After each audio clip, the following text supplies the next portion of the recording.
Okay, so today's lesson is about summarizing. So before I get to the main part of the lesson where I'll read a story, I want to see what you guys know about this word to begin with.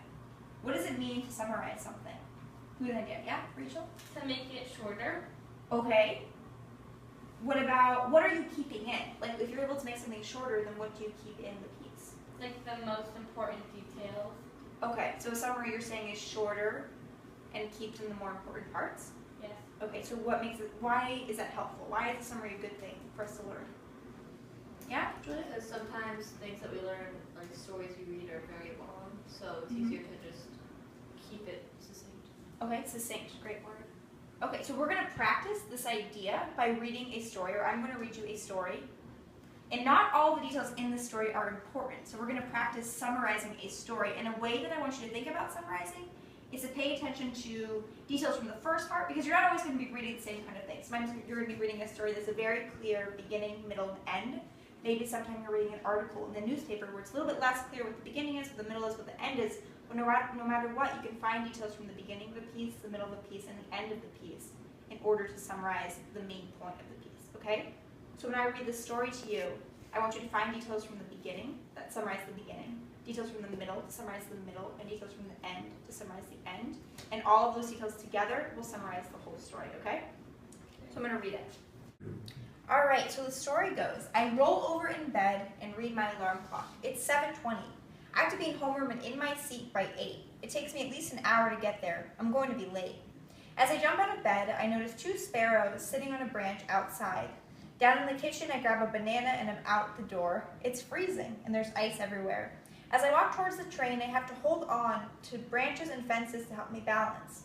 Right as I approach the entrance to the train station, I lose my grip and fall into a puddle. My jeans and jacket are soaked. I rush down to the train anyway, only to see one pass me by. I look at my watch. I have only 10 minutes to get to school. I also notice that today's date is 1 week away from my cousin's birthday. Finally, a train arrives.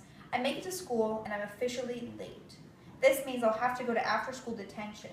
Today really didn't get off to the best start, I think to myself, as I slide into my homeroom seat in my cold, wet jeans. Okay. So now that we have finished the story, I'm going to ask you guys for some details from the beginning, middle, and end to help us summarize it. What would you say best represents the beginning of this story and that you would include in your summary? Yeah, Laura. You got up late. Okay, so looking at the clock, realizing you're going to be late for school. I remember I kept a detail in the beginning about how he looks out the window, or whoever this character is, and sees birds sitting on a branch. Why didn't you include that in your summary? Sparrows, yeah, 2 sparrows. Well, I guess I didn't think it was that important. Okay.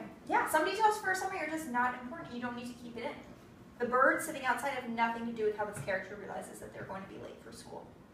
Okay, so what about the middle of the story? What happens there that we should keep for the summary? Rachel, yeah? This person is walking to the train and it's really slippery.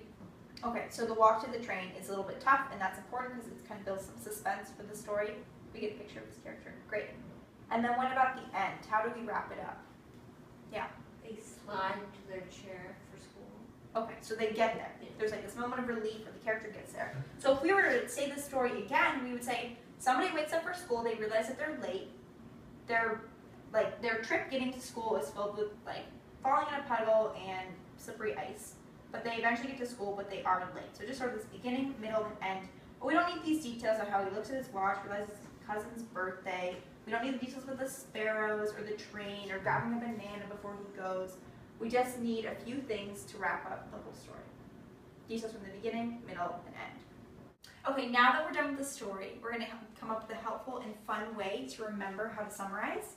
Okay, so I need you guys to get a little bit amped up and some good energy about this. When I say some, you say it up. Some. It up! Some. It up! Some. It up! Cut out the fluff, keep in the good stuff. Cut out the fluff, keep in the Good stuff! Cut out the fluff, keep in the Good stuff!